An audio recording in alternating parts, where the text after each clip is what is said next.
All right, what's going on, guys? It's Luke here. We had one trade today, one break even, pretty brutal. Got stopped break even, and then it ended up running. Just very unfortunate, but it is what it is here. The executions, so close to TP, but it is what it is.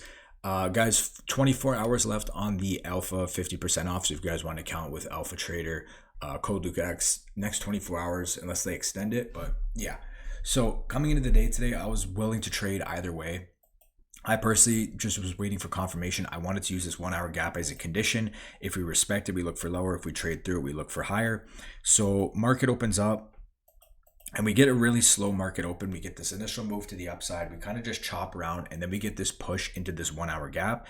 And from here, we're respecting CE of the 1 hour gap. So at this point, I'm using this again, this 1 hour gap as a condition. If price wants to respect it, we get clear confirmations for shorts. We can look for lower. And if we trade through it, we have true to open and then we have some draws above that we could target. So price comes into initially, resweeps, and it's respecting CE, the 1 hour gap. From there, we get a push down. And we're kind of respecting like this OTE on this pullback right here. So what I'm looking at right here is that NQ is respecting the 1 hour gap. And then we look at ES. ES is also respecting out of this 1 hour gap, and it's starting to deliver lower. As you can see, it failed to put in a higher high. We put in a lower high, and we have draws and liquidity lower. And what I like here is that ES has, I think it was at the time, was it the unfilled 5? There was a 15-minute gap forming, but it still had this 5-minute right here. So it had an unfilled 5-minute that it could target, and it was delivering off this 1 hour gap. And again, we look back at NQ. NQ is delivering off this 1 hour gap. And at the time, it had a 15-minute gap that was going to potentially form, which was going to be this low right here. And it had just kind of like low resistance liquidity on the lower time frame that we could potentially target.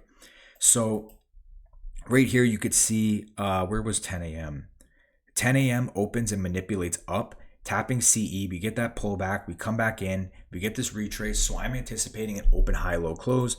So here we get this 1 minute inversion. And at the same time, ES is displacing lower. ES also inversed a 1 minute gap. So I'm anticipating both to potentially pull lower. So I take shorts on this 1 minute inversion. I get a good fill. I get filled at 29,290. And this is my break even point. All I'm looking to target was this low right around here, this 1 minute low. Around 243. So basically price comes down. I go break even right here because we close right below the break even point. I'm confident that price should flush lower. We look at ES. ES still has room to run lower into that unfilled 5-minute. And then out of nowhere, the next candle just comes up, stops us out, wicks break even, and then price just ends up delivering lower. Now, I think I followed my rules fine. We closed below my break even point. I don't really know what that wick was for, unless there was news or something. Unless Trump tweeted something, I have no idea. But the idea was valid. We're delivering off a 1 hour gap, CE.